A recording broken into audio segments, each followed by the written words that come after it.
There are over 68 million refugees around the world, according to a new report by UNHCR, the UN Refugee Agency.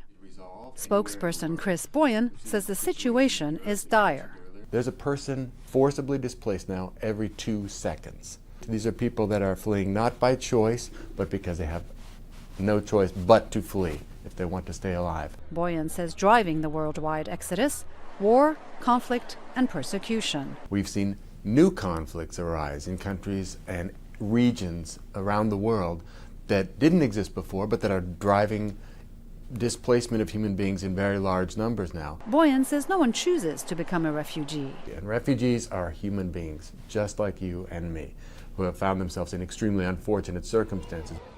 But it's easy to lose sight of core humanitarian principles when responding to the refugee crisis. Eskinder Nagash, president and CEO of the U.S. Committee for Refugees, says governments often treat the refugee crisis as a national security issue rather than a humanitarian one.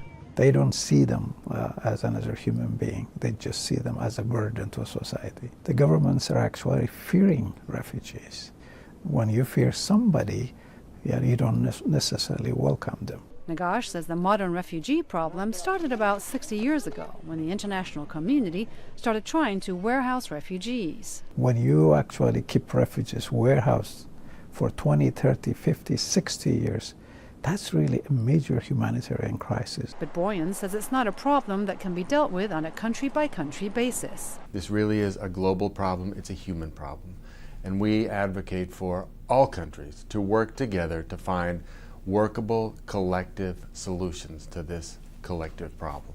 Spain recently provided a good example of collective problem solving. The response that Spain showed over the past week in accepting that ship that was on the high seas full of very, very desperate people was an example of humanity, of compassion, and of the right thing to do. It's important to be methodical, and it is important to keep those core principles at the front of our minds in terms of how we want our world to be today, how we want it to look tomorrow, for our children and grandchildren, what sort of values are important to us. It's now when these things are being decided. While the refugee problem is indeed a global crisis, Boyan says it's a manageable one, a crisis that will require the world's courage, leadership, and vision. Julie Taboh, VOA News, Washington.